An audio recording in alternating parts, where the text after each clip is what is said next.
विश्वानि देवः सवितर्दुरितानि परासुव यद्भद्रं तन्न आसुव।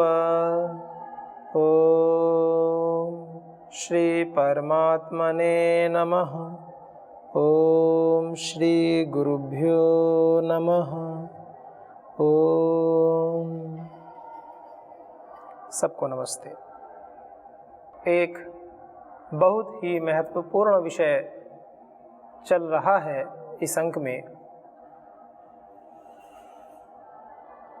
इस समस्त सृष्टि की रचना के अनंतर, पुरुष की रचना के अनंतर विषय आया है कि आत्मा क्या है। को अयम आत्मा इति वयम उपासमहे कत्र स आत्मा येन मनुष्यः श्वासं नयति वाचं व्याकरोति कोऽयम् आत्मा। ये विषय चल रही है। येन गंधान आजिघ्रति, जिससे सभी गंधों को सूंघता है, वाणी से शब्दों को व्यक्त करता है, एक वो शक्ति है।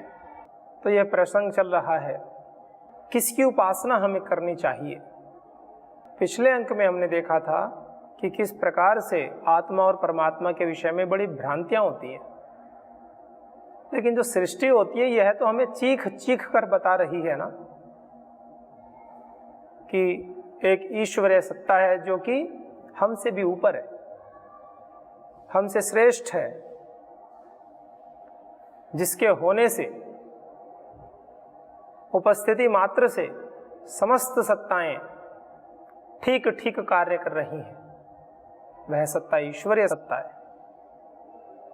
परमपिता परमात्मा जो कि सर्वज्ञ हैं, कालातीत हैं, सर्वशक्तिमान हैं, सर्वांतर्यामी हैं, समस्त सृष्टि के कर्ता धर्ता नियंता हैं। एक वो शक्ति है और उस शक्ति के विषय में कहा जाता है उनकी हमें उपासना करनी चाहिए। उन परमपिता परमात्मा की, उस प्यारे प्रभु की हमें उपासना करनी चाहिए। फिर हम जो कार्य कर रहे हैं, जिनके माध्यम से कार्य करते हैं, वह जो चेतन शक्ति है, वह जो प्राण शक्ति है, जिसको कि आत्मा कहते हैं या जीवात्मा कहा जाता है, जो इस संघात के साथ एक चेतना शक्ति विद्यमान है इस शरीर में, जिसकी उपस्थिति मात्र से यह सब क्रियाएं हो रही हैं। संकल्प मात्र से मेरे मुख से वाणी निस्सरित हो रही है, संकल्प मात्र से मेरे हाथ में क्रियाएं हो रही हैं, वो भी तो चेतना शक्ति कोई है। तो वह चेतना शक्ति क्या है, और उस चेतना शक्ति के सहयोग से समस्त संघात मिल करके जिस प्रभु की उपासना करता है, जिस प्रभु के चरणों में अपने शीश को रखता है, वो प्रभु कौन है, वो आत्मा कौन है। तो इसीलिए बहुत ही अच्छा प्रसंग है। तो आइए देखते हैं उपनिषद के ऋषि क्या कहते हैं। तो प्रथम मंत्र में तो उपनिषद के ऋषि ने क्या कहा, कोऽयम् आत्मा इति वयम् उपासमहे कत्रः स आत्मा येन वा रूपं पश्यति येन वा शब्दं शृणोति येन वा शब्दं शृणोति। आप कहेंगे तो शब्द तो श्रोत्र इंद्रिय का विषय है, इंद्रिय का विषय तो है,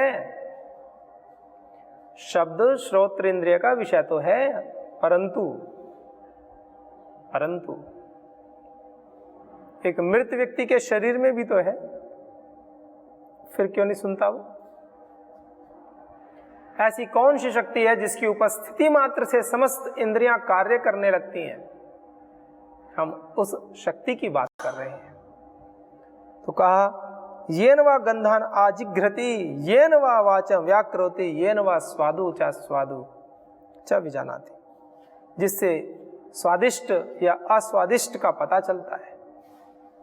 आप कहेंगे यह तो रसना का विषय है।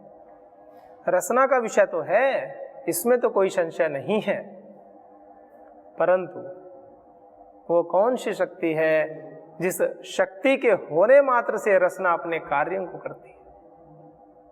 हम उस शक्ति की बात कर रहे हैं।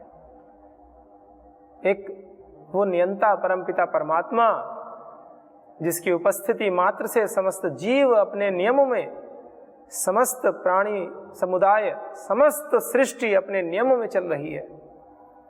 कोई तो व्यवस्थापक होगा इतनी बड़ी सृष्टि का। रैंडमली तो चीजें नहीं होती है। रैंडमली अर्थात ऐसे ही, ऐसे तो नहीं होती। आप कहेंगे, कुछ वैज्ञानिक ऐसा कहते हैं कि बस सृष्टि के आदि में एक बहुत बड़ा ऊर्जा का विस्फोट हुआ और सृष्टि की उत्पत्ति हो गई। क्या ये संभव है? क्या इतनी विकट रचना, इतनी उलझी हुई रचना, उलझी कह रहा हूं मनुष्य की सामर्थ्य के अनुसार, परमात्मा की दृष्टि से तो सब सुलझा हुआ है। परमात्मा की दृष्टि से तो सब सहज है, सुलझा हुआ है, सुगम है, सरल है। ये तो मनुष्यों की दृष्टि से, वर्तमान के वैज्ञानिकों की दृष्टि से कह रहा हूं।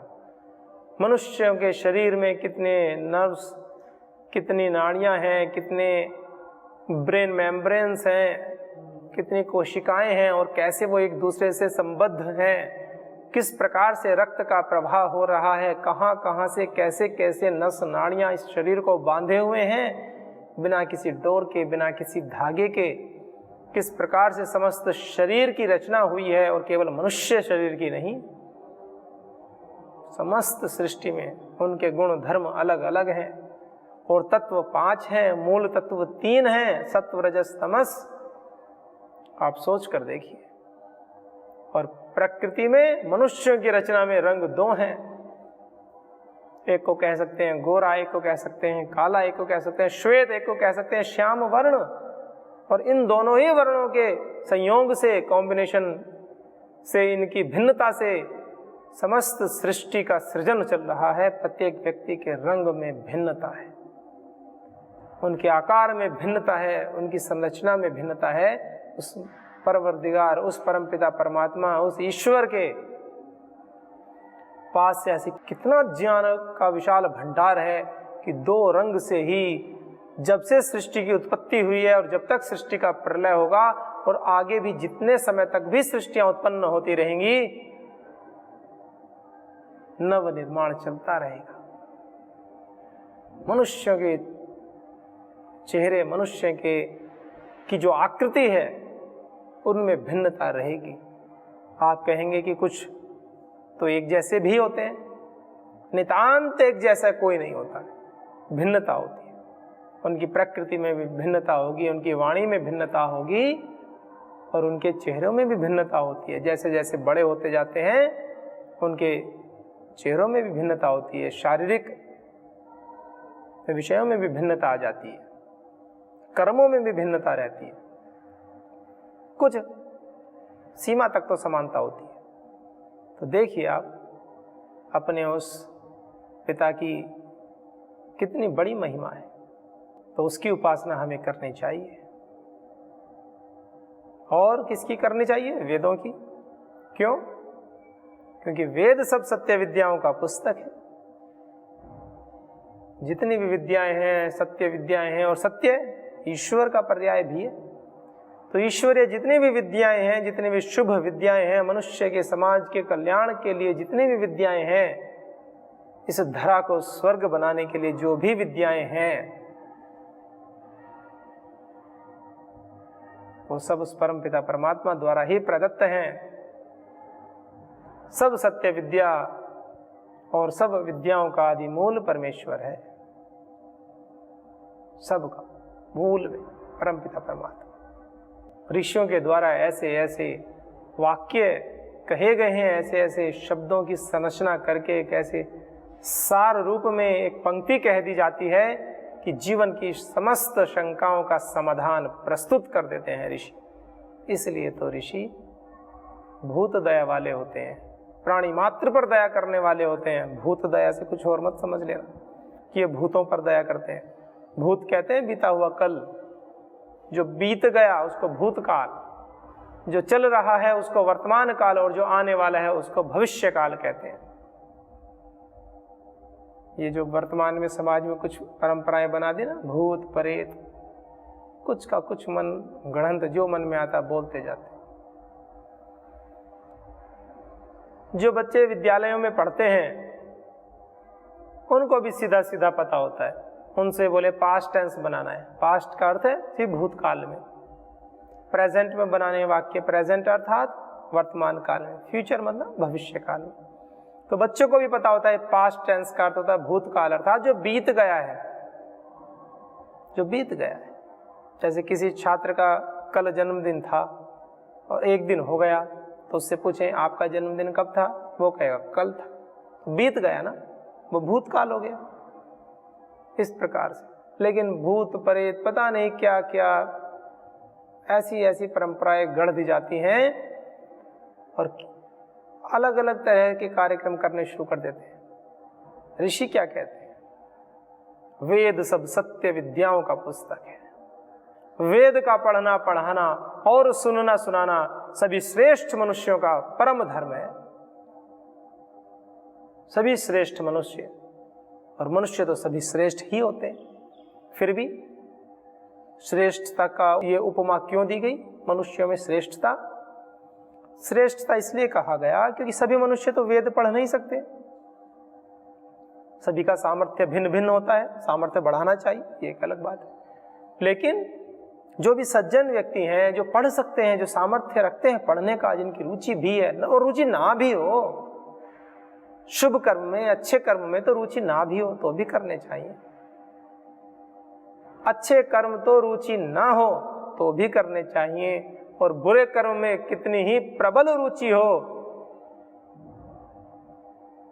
तो भी उनकी ओर पग नहीं बढ़ाना चाहिए, उनको नहीं करना चाहिए। बुरे कर्मों में अत्यंत प्रीति होने पर भी उन कर्मों को ना करें, और अच्छे कर्मों में प्रारंभिक अवस्था में यदि आपकी प्रीति नहीं है, आपके मन में थोड़ा सा बोरियत जैसा भाव होता है ना, किसी किसी के मन में अच्छे कर्म करेंगे तो कहेंगे बोर हो रहे, उल्टे पुल्टे सारे कर्म करते रहेंगे तो एक रोचकता सी बनी रहती है। तो कुछ भी हो, मन ना होने पर भी अच्छे कर्मों को करें और मन होने पर भी बुरे कर्मों को ना करें, जीवन का मूल मंत्र है। आप कहेंगे अच्छे कर्म में भी अरुचि होती है क्या? प्रारंभिक अवस्था में हो सकती है। किसी व्यक्ति को बहुत लंबा अभ्यास हो गया बुरे कर्म करने का और उससे कहा जाए कि आप अच्छे कर्म कीजिए तो उसका मन नहीं लगेगा, लेकिन धीरे धीरे करेंगे तो लगने लगेगा। जैसे कि छात्र से कहें कि आप पढ़िए, जो नहीं पढ़ते हैं, जो नहीं पढ़ते हैं उससे कहे आप पढ़ें तो वो कहेगा आकर के, कहते ही हैं बच्चे। आप स्वयं घर पर भी देख सकते हैं, अपने बच्चों को ही देख लीजिए ठीक से, कुछ तो बहुत अच्छे पढ़ते हैं, कुछ कम पढ़ते हैं, और क्या हेतु देते हैं, क्या कारण देते हैं कि मन नहीं लगता है। और जो अच्छे पढ़ने वाले हैं वो पढ़ते हैं, उनका मन भी लगता है। फिर जब वो धीरे धीरे पढ़ने लगते हैं तो उनका मन लगने लगता है। यह तो अभ्यास है, करने से होगा, नहीं करेंगे तो नहीं होगा।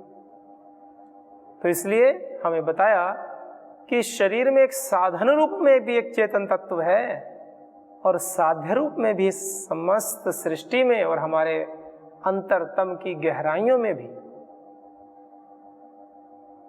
एक चेतन तत्व है जिसकी हमें उपासना करनी चाहिए। ये बता रहे वो क्या है, उसका क्या नाम है, उसकी उपस्थिति से क्या कार्य होते हैं। और एक ये चेतन शक्ति है जो इस इंद्रियों के साथ मिलकर के उनको चलायमान कर रही है, उसके क्या कार्य हैं। देखिए कितना सुंदर मंत्र ऋषि कहते हैं, यत एतद हृदयम मनश्चेतद, यद एतद हृदयम, यह जो हृदय है, हृदय देखा था ना, एक विराट पुरुष था, उनका हृदय था, वो जो हृदय है उनका, और जो हमारा जो मन है ना, वही तो है। कहते हैं ना, इस समुद्र की एक बूंद का परीक्षण करो तो समस्त समुद्र के गुण धर्मों का पता चल सकता है। समुद्र के जल की एक बूंद का परीक्षण करो तो आपको समस्त समुद्र के जल की जो भी गुण धर्म है, समस्त समुद्र के जल के समस्त गुण धर्मों का आपको पता चल जाएगा सागर की एक बूंद का परीक्षण करने से। देखिए कितना सुंदर मंत्र है। क्या कह रहे हैं, यदेतद हृदयम मनश्चैतत, यह जो हृदय है यह मन है। किसका मन है? कौन सा हृदय है? ये जो हृदय की बात की गई है ना, विराट पुरुष के हृदय की, तो विराट पुरुष का जो हृदय है और जो यही तो मन है हमारा, हम जिसको मन कहते हैं अपना, ये जो विराट पुरुष का हृदय है उसकी जो प्रॉपर्टीज हैं वही इस मन की है। ये मनन करने वाला है। और कैसा है? संज्ञानम, संज्ञानम सम्यक प्रकार से ज्ञान करने वाला है। संज्ञानम, सम्यक, सम कहते हैं सम्यक, सम उपसर्ग होता है, इसका अर्थ होता है सम्यक। सम्यक ज्ञानम, आज्ञानम, आज्ञानम आज्ञा देना, आज्ञानम ऐसे आज्ञा देने वाला भी है। और आज्ञानम का अर्थ दिया है ईश्वर भाव, और ईश्वर भाव में रहने वाला भी है, ईश्वरीय आज्ञा में रहने वाला भी है।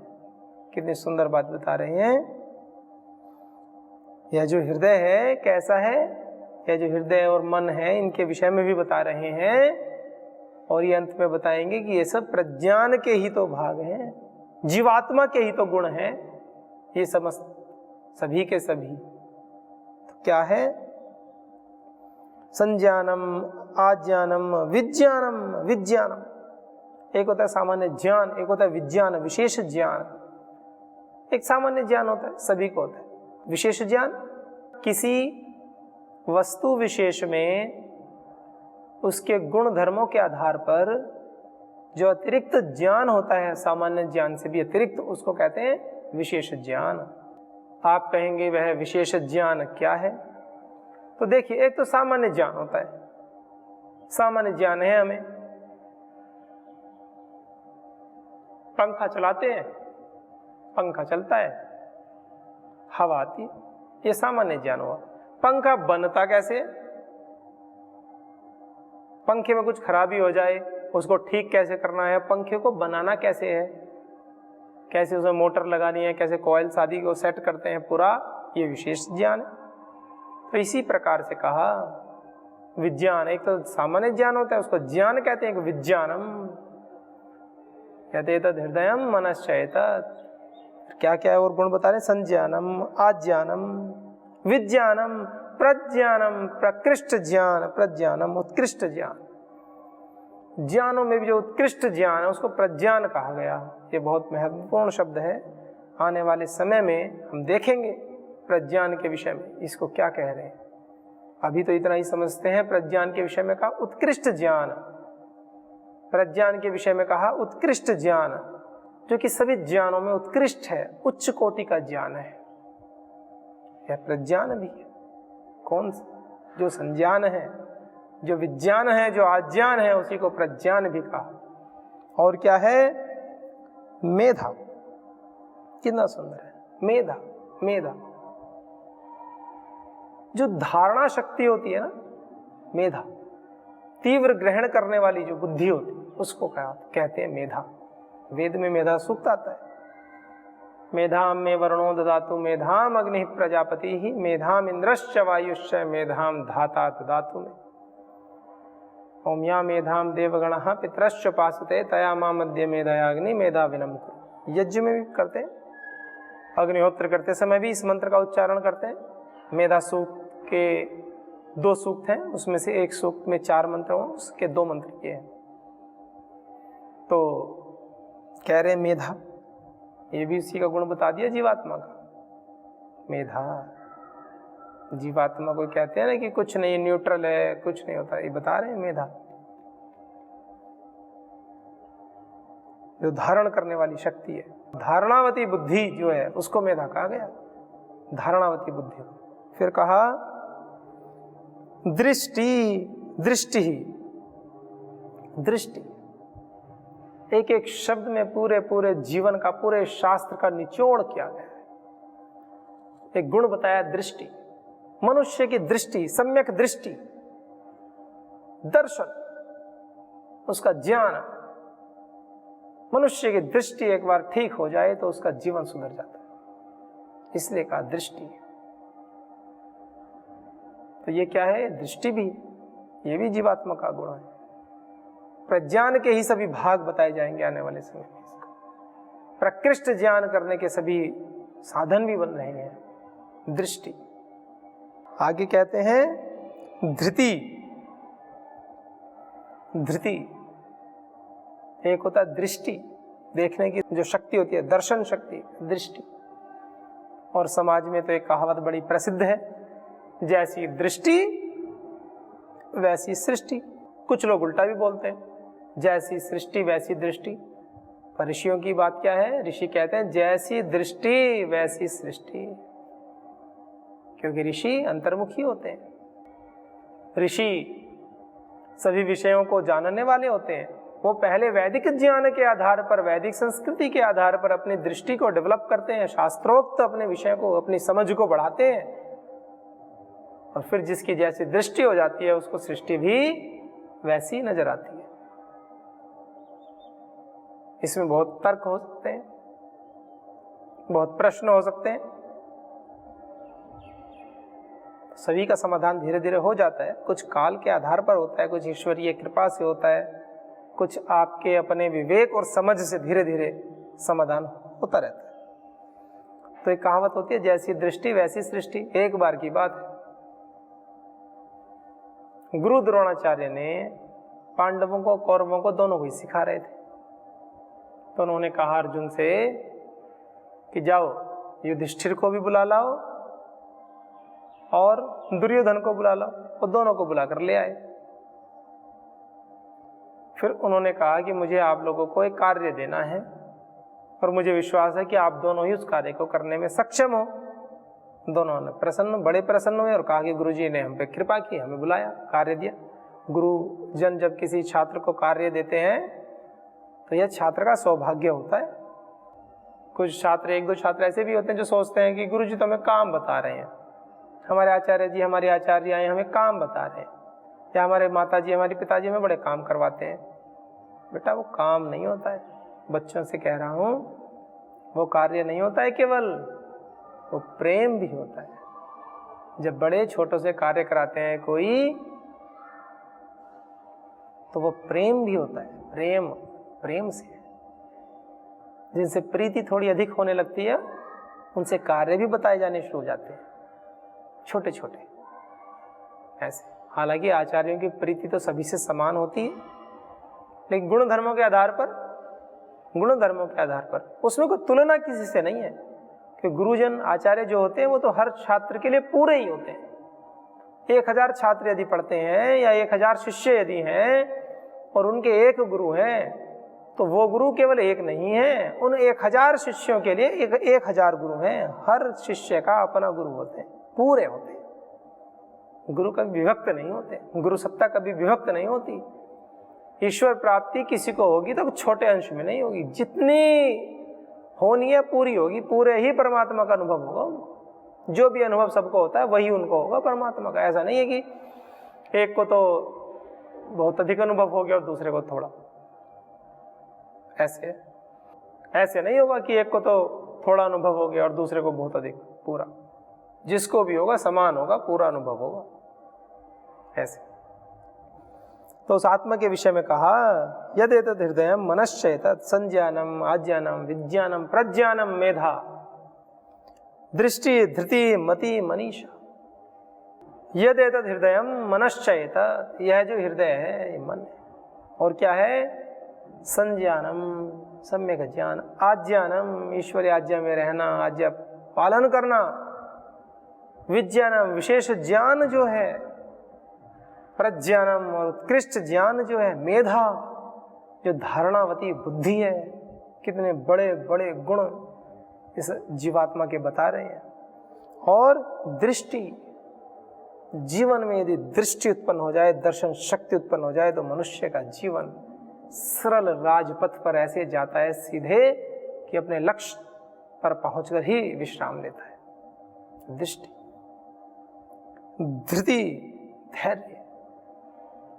धैर्य ऐसे कहते हैं ऋषिगण, ऋषि ऐसे कहते हैं शिष्यों से कि ब्रह्मचारी का वेग तो इतना हो कि मैं भगवान को अभी पालूं, और धैर्य इतना हो कि कभी भी मिले।